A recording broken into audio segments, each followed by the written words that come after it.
महिलाओं को दिन भर अपने आप को रोक के रहना पड़ता था, रात का इंतजार करना पड़ता था और एक ग्रुप बना करके 3-4 महिलाओं का साथ में निकलती थी। रात में यहाँ ऐसे काम भी होते हैं, मैं जा करके देखती हूँ। कोई भी उचक्का लफंगा छेड़ता है रास्ते में, ऐसी चीज पहले कभी नहीं हुई होती है। और मेरे फादर को ये कहा गया, अपनी लड़की को समझा लो, उसे रोक लो, नहीं तो उसे उठा लेंगे। मेरे परिवार की डिग्निटी, सालों से जो हमारी प्रेस्टीज थी, सब कुछ दांव पे था। तो ऐसा क्या हुआ?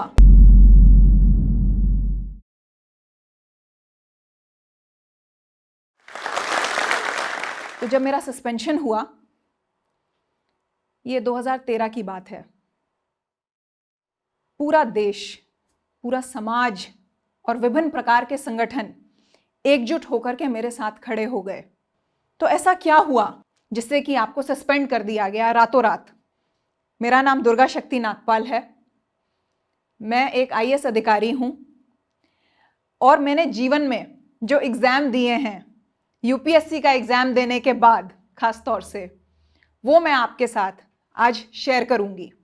सोचिए, आप एक ऐसे परिवार से हैं जहां आपके पिताजी सिविल सर्वेंट रहे हों, उनको राष्ट्रपति पुरस्कार से सम्मानित किया गया हो, आपके दादाजी देश की सेवा में शहीद हुए हों, आपकी नौकरी का शुरुआती साल, पहला साल कुछ 6 या 7 महीने हुए हैं आपकी नौकरी को, रात में 12 बजे जब आप सोने जा रहे हो और आप सोच रहे हो कि कल मेरी सुबह 10 बजे कौन कौन सी मीटिंग्स हैं, मुझे क्या क्या काम करने हैं, किन किन लोगों से मिलना है, कौन सी ज़रूरी फाइलें निपटानी हैं, और आपको कहा जाता है कि आपको ऑफिस नहीं जाना।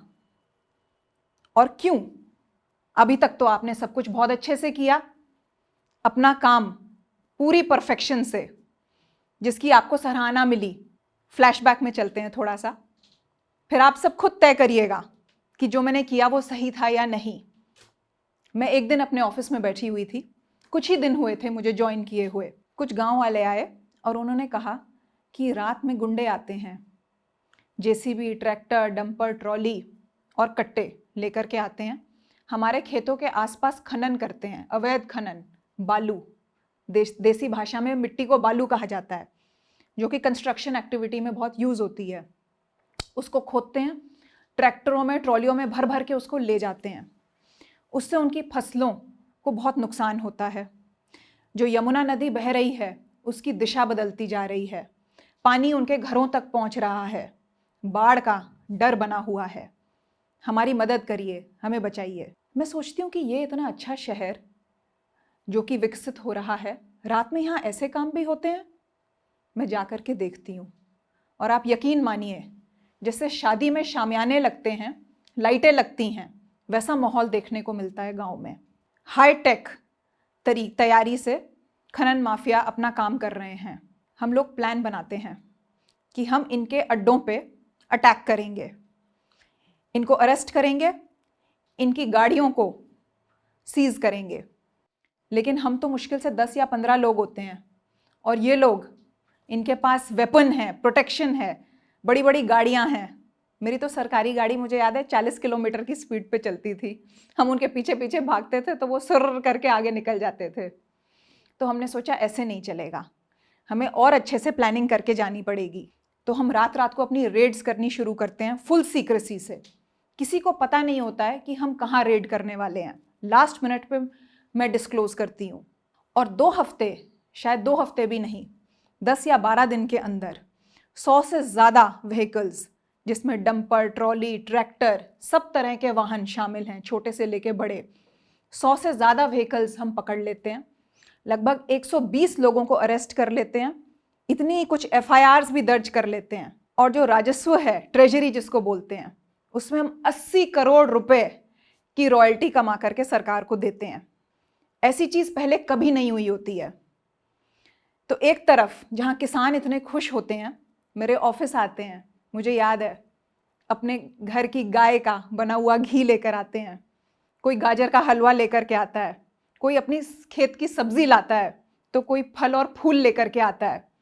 इतने खुश होते हैं वो गांववासी एक तरफ। तो दूसरी तरफ मुझे धमकियां आनी शुरू हो जाती हैं, फोन से, चिट्ठी से, कि तुम्हें छोड़ेंगे नहीं, अपनी रेड करना बंद कर दो, नहीं तो तुम्हें छोड़ेंगे नहीं। मुझे याद है मेरे माता पिता जा रहे थे कहीं, रास्ते में उन्हें रोक लिया गया और मेरे फादर को ये कहा गया, अपनी लड़की को समझा लो, उसे रोक लो, नहीं तो उसे उठा लेंगे। शायद उन्हें पता नहीं था कि मैं तो फिर भी कुछ ही निडर हूँ, मेरे पिताजी तो मुझसे कई गुना ज़्यादा निडर हैं। तो मेरे पिताजी ने ये जवाब दिया, तुम में जितनी ताकत है उसका इस्तेमाल कर लो, उसका बाल भी बाका तुम नहीं कर पाओगे। मुझे लगता है कि उन्होंने जो मेरे में विश्वास रखा है उसकी वजह से ही मैं ज़िंदगी में निडर हो पाई हूँ। मैं कभी सोच भी नहीं सकती थी कि मेरे छोटे से प्रयास, जिसमें मेरी टीम ने मेरा पुरजोर साथ दिया, शायद मुझसे कई गुना ज़्यादा उन्होंने मेहनत की, उसकी इतनी सराहना हमें देश दुनिया से मिलेगी। बहुत वाहवाही हुई और मुझे सर्विस में बाइज्जत रीइंस्टेट किया गया। मुझे याद है अखबार की जो हेडिंग थी कवर पेज पे, उसमें लिखा था, दुर्गा शक्ति Nagpal reinstated with full honours. वो फुल ऑनर्स मेरे लिए बहुत इंपॉर्टेंट शब्द थे। मेरे परिवार की डिग्निटी, सालों से जो हमारी प्रेस्टीज थी, सब कुछ दांव पे था और वो फुल ऑनर्स से मुझे वो सब वापस मिल गया। तो अगर आप अपना काम पूरी ईमानदारी से, निष्ठा से और सबसे ज़्यादा ज़रूरी निडर होकर के करते हैं तो सारा समाज आपके साथ जुड़ जाता है। तो यहाँ एक तरफ समाज की भलाई के लिए जो हमने काम किया, जब मैं कानपुर देहात में थी, अगले ही वर्ष 2014 की बात है ये, उसी समाज की सोच से हमने कैसे लड़ाई लड़ी उसका एक किस्सा मैं आपको बताती हूँ। आपने ग्रामीण शौचालयों के बारे में तो सुना ही होगा, रूरल टॉयलेट्स जिसको कहते हैं। हम में से बहुत से लोग शहर से हैं, तो हमारे लिए एक टॉयलेट, जिसको बहुत कम लोगों को पता है कि हिंदी में शौचालय बोलते हैं, उसका क्या महत्व है। शहर में शायद ही कोई घर हो जिसमें टॉयलेट ना हो, लेकिन गांव में कुछ समय पहले तक शायद ही कोई घर था जिसमें टॉयलेट था। सब लोग खुले में शौच करने जाते थे। इससे विभिन्न प्रकार की बीमारियां खासतौर से औरतों में होती थीं। उन बीमारियों के इलाज पे इतना खर्च करना पड़ता था, और आपको तो पता ही है कि ग्रामीण क्षेत्र में, गांव में कितने कम पैसे होते हैं, आय के साधन कम होते हैं शहरों के मुकाबले।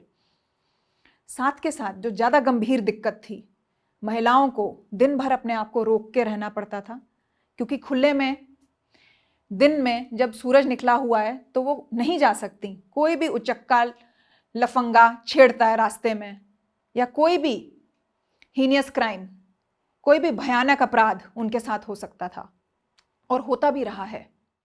तो दिन भर उन्हें अपने आप को रोके रहना पड़ता था, रात का इंतजार करना पड़ता था, और एक ग्रुप बना करके 3-4 महिलाओं का साथ में निकलती थी, जिससे कि वो सुरक्षित भी रहें और किसी की नज़रों में भी ना आए।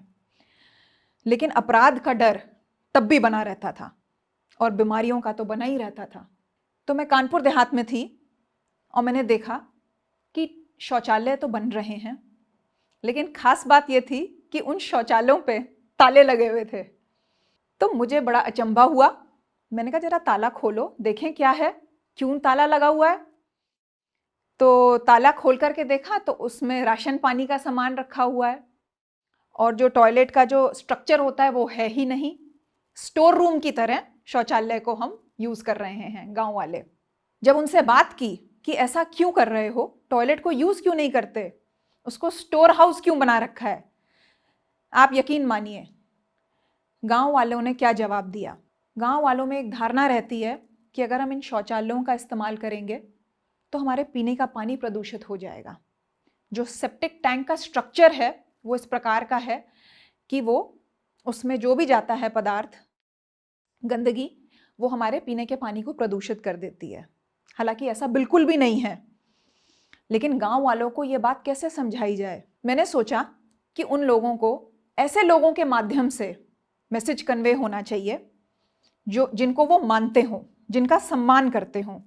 गांव में अक्सर बुजुर्ग लोग होते हैं जिनको बहुत मानते हैं हर कोई, रिटायर्ड टीचर्स होते हैं, या कुछ ऐसे युवक होते हैं जो पढ़ लिख करके आगे तो निकल गए होते हैं, लेकिन अपने गांव के लिए कुछ ना कुछ करते रहते हैं, अपने गांव से जुड़े रहते हैं। ऐसे लोगों को गांव वाले बहुत मानते हैं। तो इन लोगों को हमने ढूंढा और इन लोगों के माध्यम से हमने गांव वालों को समझाया। और ये जो लोग थे, इनको हमने नाम दिया प्रेरक। प्रेरक मतलब अंग्रेजी में मोटिवेटर। सही मायने में ये प्रेरक भी थे, क्योंकि इन्होंने प्रेरणा दी गांव वालों को। कुछ ही समय में गांव की दृष्टि बदल गई। जो बीमारियों पे खर्चा होता था, अव्वल तो बीमारियां ही होना कम हो गई, बीमारियों पे खर्चा कम हो गया। पूरे डिस्ट्रिक्ट का लॉ एंड ऑर्डर परिवर्तित होने लगा। एक छोटी सी मुहिम से, एक टॉयलेट के यूज से इतना कुछ हो सकता है, ये मैंने प्रशासन में आकर के देखा। लेकिन उस छोटी सी चीज के लिए जो रूरल माइंडसेट है, उससे लड़ाई लड़नी पड़ी, अच्छी लड़ाई लड़नी पड़ी। आगे बढ़ते हैं। 2015 की बात है ये। मैं मथुरा में पोस्टेड थी और जो कुछ लोग यूपी के रहने वाले होंगे या आसपास राजस्थान, हरियाणा, पंजाब, उनको मालूम होगा कि मथुरा और आसपास के जो ज़िले हैं वो काफ़ी हद तक डार्क जोन में डिक्लेयर हो चुके हैं।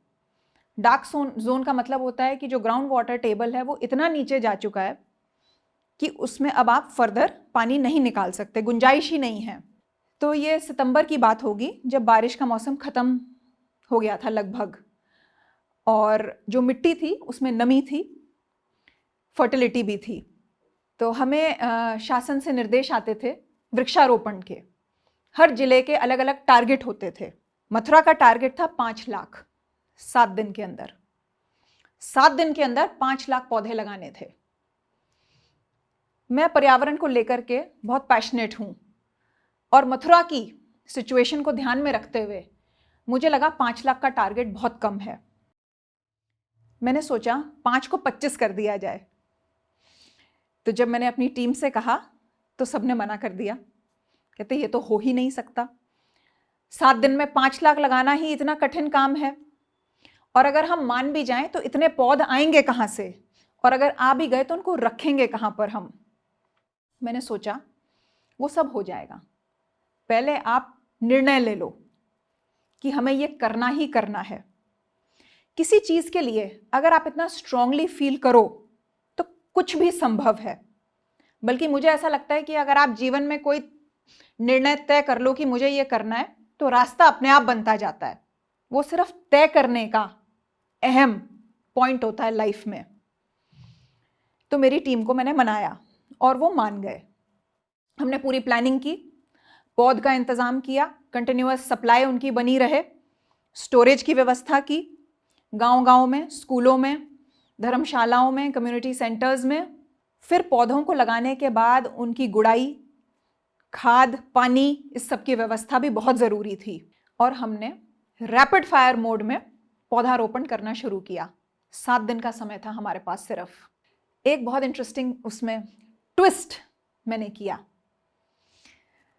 कुछ ग्राम प्रधान आए मेरे पास और उन्होंने कहा कि आप आकर के पहला पौधा लगा दीजिए और ऐसे आप लगाते जाइए हर खेत में, बाकी के पौधे हम लगवाएंगे।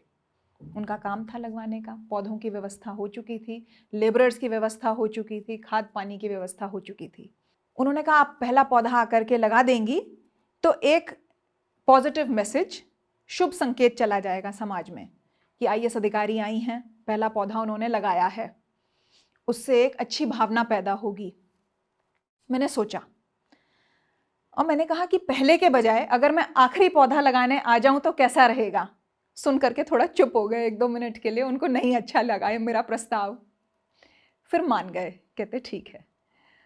पहले को आखिरी बनाने में मेरी जो कोशिश थी उसके पीछे 2 कारण थे। मैंने सोचा अगर पहले के बजाय आखिरी पौधा लगाने जाऊंगी तो कम से कम ये इंश्योर होगा कि बाकी सारे पौधे लग चुके हैं।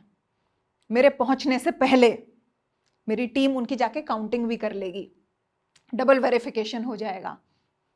और दूसरा सबसे बड़ा फायदा कि जब आखिरी पौधा लगाने जाऊंगी तो देख सकूंगी कि उनके खाद, पानी और सुरक्षा की क्या व्यवस्था हुई है।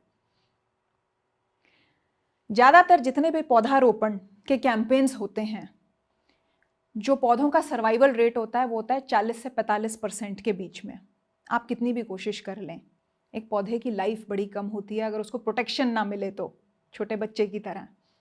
ये बड़े गर्व की बात है कि जो हमारा कैंपेन था, जो एक एक आदमी का जो जज्बा था, उस कैंपेन से जुड़े हुए एक एक व्यक्ति का, एक एक सदस्य का, उस जज्बे की बदौलत और पहले को आखिरी करने की बदौलत हमारा सर्वाइवल रेट 85%, जो आज तक शायद ही कभी हुआ है, वो हुआ। तो अपनी जीवन की कहानियां खत्म करने से पहले मैं आपको ये बताना चाहती हूँ कि ये वो जीवन के एग्जाम्स थे जो मैंने यूपीएससी क्लियर करने के बाद दिए। जब मेरा यूपीएससी में सिलेक्शन हो गया, मुझे लगा लाइफ के सारे एग्जाम्स खत्म और अब मुझे ज़िंदगी में कोई एग्ज़ाम नहीं देना होगा। मुझे नहीं पता था कि पहला एग्ज़ाम 6 महीने की नौकरी के अंदर आ जाएगा, और वो भी जो यूपीएससी एग्ज़ाम से कहीं गुना ज़्यादा मुश्किल होगा, और कोई गारंटी नहीं कि मैं बच पाऊंगी कि नहीं। तो इन 3 कहानियों से बस जीवन का एक बहुत सरल संदेश है कि अगर आप निडर होकर के आगे बढ़ते हैं, भले आप अकेले हों, आप ज़्यादा दिन तक अकेले नहीं रहेंगे। आप निडर रहें तो आपके साथ लोग जुड़ते जाएंगे। आप लोगों को साथ में लेकर के चलें तो आपकी मुहिम और बड़ी होती जाएगी। और अगर लोग भी ना हों, आपको लोगों को जोड़ना हो, तो वो भी बहुत आसान काम हो जाएगा। आप जीवन में किसी भी क्षेत्र में रहें, बहुत ज़रूरी है कि अगर हम टारगेट को पूरा कर रहे हैं तो वो सिर्फ नंबरों में ना हो। उस टारगेट को अचीव करने के बाद उसका क्या नतीजा निकल रहा है, क्या उससे उन लोगों को फ़ायदा मिल रहा है कि नहीं, चाहे वो शौचालयों का उपयोग हो, चाहे वो एक पौधे की ज़िंदगी हो, ये बहुत ज़रूरी है। वहीं से ज़िंदगी की शुरुआत होती है। टारगेट अचीव करने से हमारी शुरुआत होनी चाहिए, ना कि ख़त्म। उम्मीद है कि जो ये 3 किस्से जीवन के मैंने आपके साथ बांटे, ये आपको पसंद आए होंगे। बहुत बहुत धन्यवाद। इस वीडियो के बारे में अपनी राय नीचे कमेंट सेक्शन में हमें बताएं और अपने दोस्तों के साथ ये वीडियो शेयर करना ना भूलें।